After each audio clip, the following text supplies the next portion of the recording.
Thune, Barrasso, Loomis, Budd, and Schmidt for being up here. All good friends and more importantly, all good public servants who care about this issue. I think what we'll do is talk each for a couple minutes and then take a few questions if there are any. Let me just say, look, we introduced this legislation to stop the federal government from reimposing mask mandates, in part because I see this gnawing hysteria start to creep back into the country, people getting worried about the uptick in COVID cases. And look, COVID is not a good thing. I'm not happy that it's in this country, but it is, and it's here to stay. And it's time for adults and leaders to accept that, to live with it, and not to cause our children to suffer because we can't actually make calm, rational decisions. I am in particularly worried about two classes of our citizens. One, our kids. We know we made a lot of mistakes. I'm not mad about the mistakes of 2 years ago. I'm not going to point the finger and cast blame. What I will say is that we've learned a lot. We've learned that mask mandates caused a lot of learning disabilities, a lot of speech problems. Let's not repeat the mistakes of the past. Let's not force that on our kids. And then, of course, I'm also worried about airline passengers who were, I think, caught up in this ridiculous culture war over mask mandates. And I'm proud to have the support of air marshals here today and the support of their support for this legislation, because they actually often face the brunt of airline passengers arguing with one another about these mask mandates. Why do this again when we know it just divides our citizens against each other and doesn't have any strong or great effect? The last thing that I'll say here is, when I talk about banning mask mandates, one of the pushbacks I got, and I got this from Senator Markey on the Senate floor just a couple of weeks ago, is that, well, we lost over 1 million of our citizens, and these mask mandates give us the capacity to do good public health in this country. And my response to that is very simple. We lost 1 million citizens despite the mask mandates of the last couple of years. We had some of the most aggressive masking policies anywhere in the world, and we still lost a lot of our citizens. What we should learn from that is that we can't control this thing by masking ourselves. We need to learn how to live with it, and most importantly, learn not to panic in the face of another respiratory problem. So thanks to everybody for being here. I'll turn it over now to Senator Thune. Thank you. Well, thanks, JD, and thanks for your leadership on this. I think it's absurd to me that it's September of 2023, and we are still talking about mask mandates. You know, I think about, as JD pointed out, all the impacts that this policy has had. And, you know, I fought for a long time because there was a period there where the administration was requiring toddlers in the Head Start program to wear masks. Kids as young as 2 years old were required to wear masks even when they were playing outside. It was, you know, I mean, it's an example. When you give the Democrats an inch, they'll take a mile. Now, we voted in the Senate to get rid of that policy, but unfortunately, due to inaction in the House, it was still in effect as of January of this year. This stuff is crazy, and I hope that we can get this issue addressed once and for all and do away with these onerous, egregious policies and mandates that make it so much more difficult for our kids and people generally in this country to be able to go about their business on a daily basis, to socialize, and particularly for our kids to be able to learn at the fastest rate possible.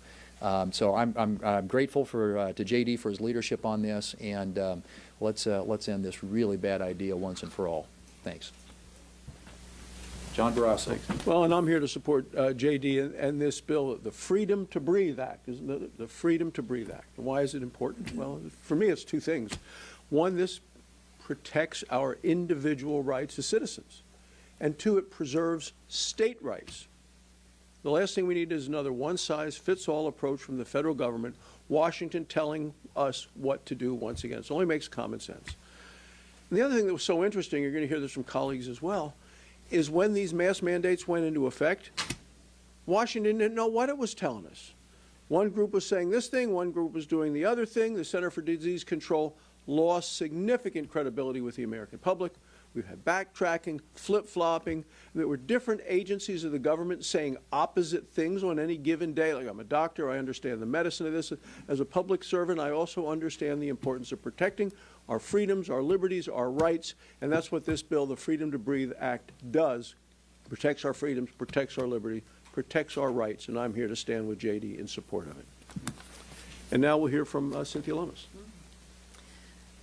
Well, I too want to commend Senator Vance for bringing this bill forward. Have we learned nothing from the time during COVID when children's faces were covered and their teachers' faces were covered, and they were trying to learn in an environment where you can't be responsive to people's signals that they give through their faces. They can't learn to enunciate because they can't hear enunciation when it's muffled. The children who lived through and endured the requirements that there be masks, even though we know scientifically that children are the least apt to be affected by this disease, we need to restore sanity. We must learn from the mistakes that we made as a country during COVID. And one of the mistakes was requiring masks of children. Another was requiring masks on airlines who would repeatedly announce on their planes that new fresh air was circulating on that plane every 10 minutes, and yet there were very uncomfortable situations and encounters between flight attendants, pilots, and passengers, all knowing that it was a bit of a charade that we were going through in order to make the government happy. We're the government. We're government of the people. And this is J.D. Vance's way of saying, we the people are not going to put up with this. So thank you, Senator Vance, for your fine work here. And I'm proud to join this group in co-sponsoring Senator Vance's bill. Senator Biden. Thank you, Senator Lummis. And J.D., thank you for getting us together on this very important issue, and for the way you're able to articulate this and so many other government incursions and intrusions in our lives. And the American people have simply had enough. So it's high time that we treat COVID like any other seasonal sickness, and that we allow institutions like the CDC to regain our trust, and that it focuses on things like communicating best practices and gives folks the freedom to make the best choice for themselves and for their families.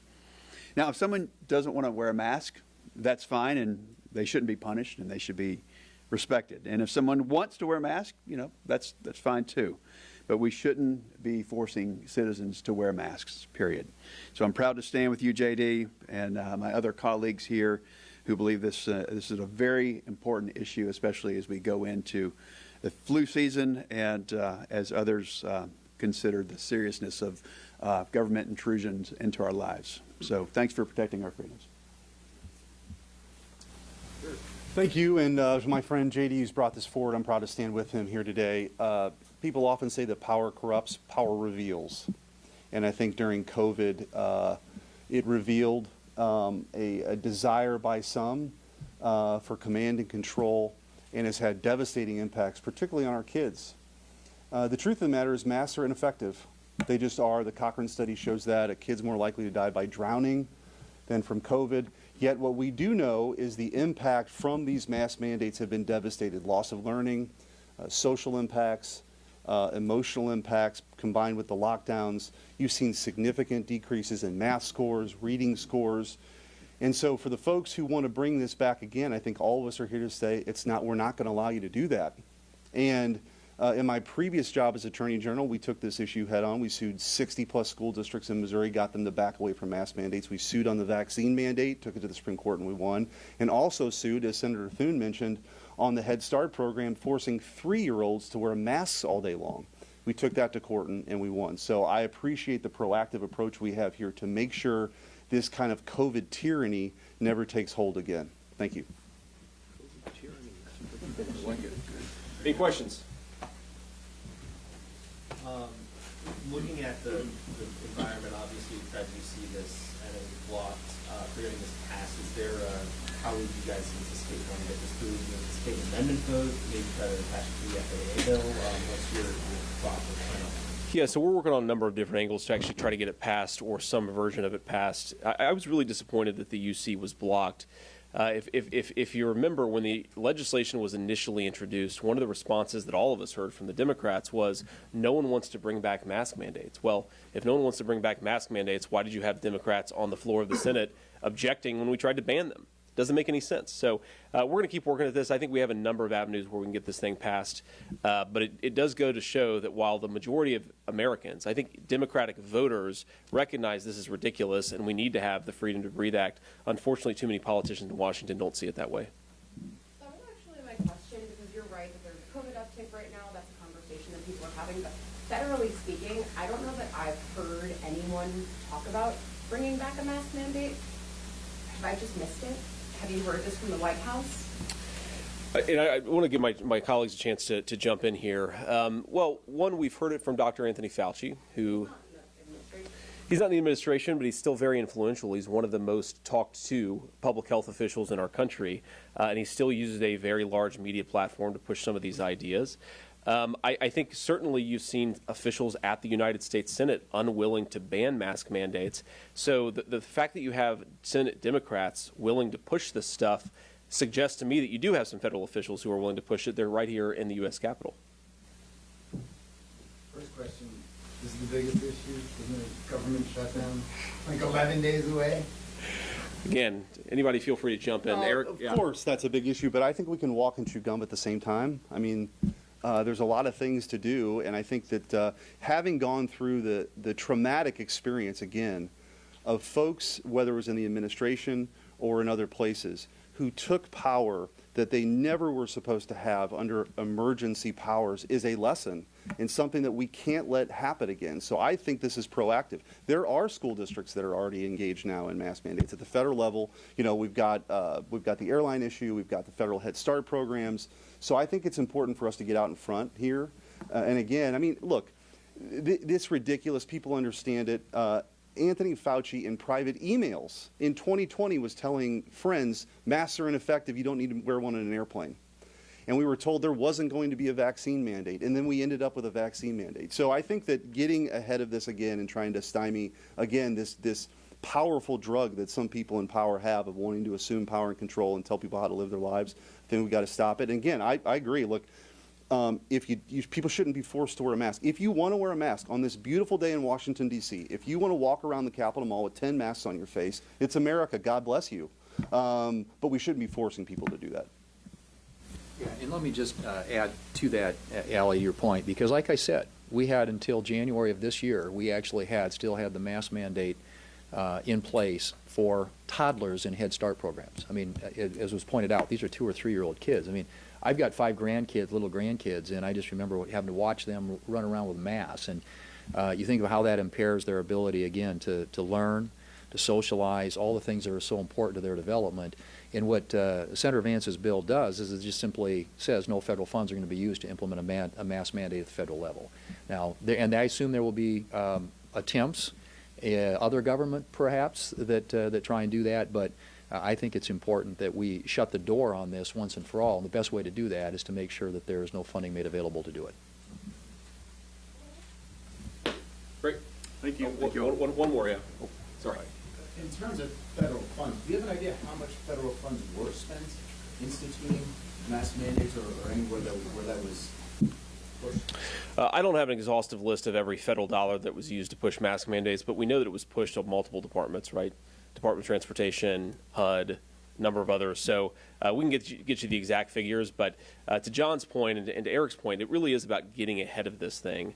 I think a lot of us are picking up on this weird growing sense of panic about the uptick in COVID cases. And what will be true is it'll be really hard to stop this stuff in December after they've already reimposed the mask mandates. It's early now. The conversation is starting, so let's get ahead of this and cut this off once and for all. Great. Thank you, guys.